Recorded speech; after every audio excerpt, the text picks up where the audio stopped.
Welcome back, everyone. My name is Ember, and today we are continuing our One Piece journey with Volume 58. This is a big one. We're nearing the end of the Paramount War. We're nearing the end of Marineford. This covers chapters 563 to 573. So this is when we find out about how Squad was baited into betraying Whitebeard. All the way up to that moment. The big moment in this arc. So we'll get to that at the end.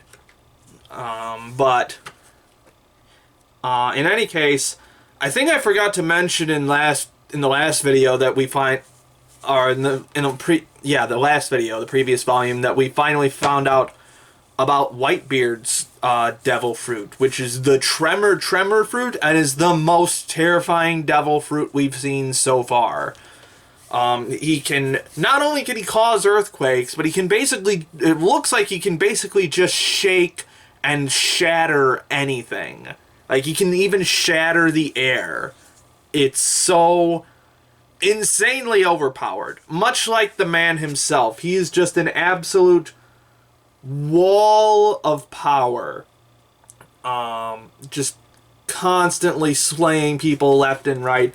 He's fucking unstoppable, even after he's been stabbed right in the chest. So yeah, we got that moment of the Navy. I like that they tried to squeeze in that little bit of psyops right before they cut the broadcast, of like trying to make it look like Whitebeard betrayed the other New World pirates. So a little bit of some covert intelligence operations there.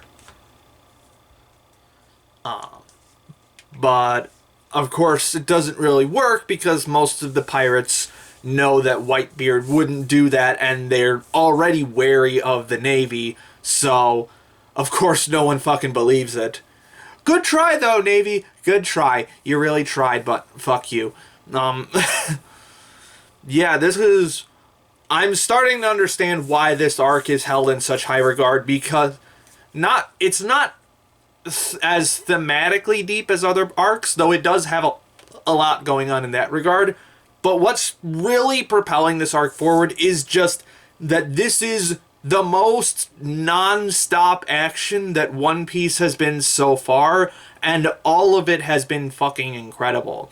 Like, I haven't once felt even the slightest hint of battle fatigue that I felt in other arcs and I think a lot of that is because everything is going on in the same place and everything is constantly changing. Like with a lot of other arcs, Oda falls into this pattern of like sending all the different Straw Hats off in different directions for one-on-one fights, and they're very interesting fights, but they often feel a bit slow as a result of how he's staging them. Sometimes he'll mix it up and have like enemies trade back and forth and such, but that's what causes some of the battle fatigue in other areas of this manga, especially in places like Thriller Bark. That was really starting to wear me down. But in Marineford, everything is just happening constantly all in one place, and it keeps constantly changing. So you never feel like you're slogging through a battle that is purposely like set up in a specific area and has to be finished right there. It's just utter chaos, and again, the paneling follows that. I've never seen a panel layout like this before, where you've just got a giant square right in the middle of the page, and then the panel breaks are along the side like that. I've never seen that before in anything. And again, just all of these, it's just total fucking chaos, no clear panel structure whatsoever. It's just whatever feels right in the moment and whatever creates the most tension and unease. And it leads to so many fucking phenomenal spreads. Like, I literally just turned the page and found another spread. So fucking good. Oh, look, I turned the page again. There's another one.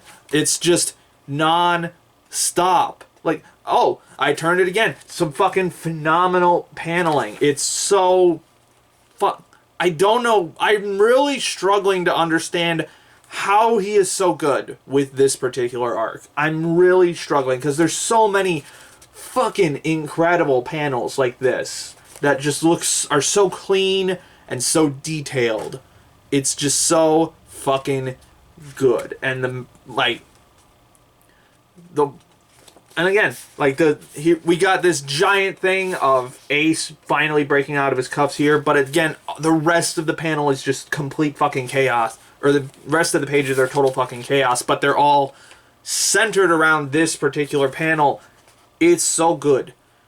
But getting back to the thematic content I mentioned earlier, it's really finally starting to show itself as this arc is about creating the new era. This is that legacy stuff, that shonen legacy stuff that we see so often in other shonen manga, especially Shonen Jump manga, passing the torch onto the next generation.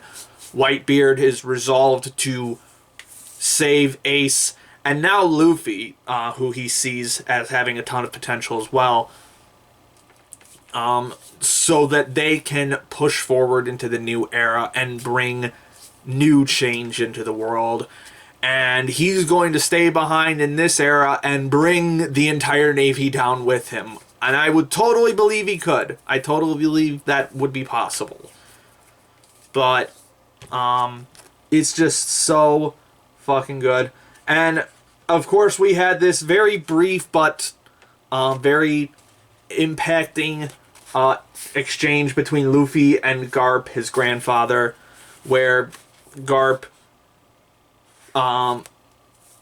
breaks at the last second and can't bring himself to attack Luffy, and so he loses. And the Fleet Admiral, Sengoku, makes note of that. I think he's the only one who paid attention, but I feel like Garp might have to pay for that a bit later. But, yeah, it's just, that was a nice little exchange. We finally got the actual confrontation of these two after, I think they first met, yeah, it was right after, Annie's lobby that they first met, I think. So, it wasn't too long ago, but you knew this confrontation was coming at some point, and Luffy has come out on top as totally unwavering in his ideals, thus making him surpass Garp in that aspect. I felt like there was some other stuff I wanted to say, but yeah, just everyone pulling out all the stops. Like, again, even Garp had some fucking cool moments in this. I just fucking passed it, but even he had some really strong impacting moments. Was it this? No, whatever. But everyone's pulling out the stops. We got a brief transformation from Sengoku, a vague hint as to what his devil fruit power might be. All that eventually leading to the final moment of this volume and the big, shocking moment of this arc and One Piece in general, the death of Ace. Now, I believe he actually dies in the next chapter, but this is the moment where it finally happens. Now, this was pretty much the only One Piece spoiler I knew going into One Piece, which is a little disappointing, because this would have been a fucking phenomenal moment if I had not known anything about it, because it really does come out of nowhere. It's like, it's got maybe 4 panels of build-up, or 4 pages of build-up at the most. Like, yeah, 4 and a few panels. 4 pages and a few panels. That's really all it does. And I had only seen images of this and known about it. And so, before I met Admiral Akainu, because I remember the anime screenshot of, like, Ace's chest, like, exploding and being surrounded by fire. And so, when I knew that Ace had fire powers, I had assumed that someone was just punching him. And again, this is from, like, my era of knowing fucking nothing about One Piece. I thought the setup for this arc was Whitebeard was a bad guy and he punched Ace at some point, and Ace tried to stop it with his flame powers, but it didn't work. That was back when I knew nothing about this arc, and just going off the vague memory of that screenshot. But now it makes a lot more sense in my memory, since Akainu also has fire powers, or magma powers specifically, so that lines up better in my brain. But yeah, this is what I refer to as one of the big three of anime spoilers. Like, it's one of the three spoilers in the realm of anime that are almost at least from my era of growing into anime, it's one of the three spoilers that's almost impossible to avoid, and they all revolve around character deaths.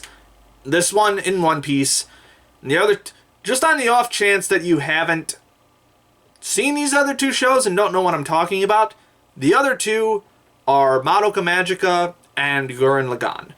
If you've seen those two shows, you know what I'm talking about, and if you haven't, I'm not going to say anything. But those two, along with One Piece, have what I call the three big spoiler, the big three anime spoilers, the ones that have seemed almost inescapable in the realm of anime to me. But that's just my personal experience. And it is quite sad. It's after all this fucking effort to save Ace, all this bloodshed and all this fighting, he ends up sacrificing himself to save Luffy. And I really like that this final panel or page of this chapter kind of like peters out. Like, it doesn't have like a big explosive reaction. It's a lot quieter. Like, the explosion is here, and then we've got like the tension dispersal and just the drop over here. So really fucking incredible paneling there. We got in the final shot of the Vivre card burning up. And that's volume 58. We've got like one more volume of Marineford, and then another volume of Post-Marineford.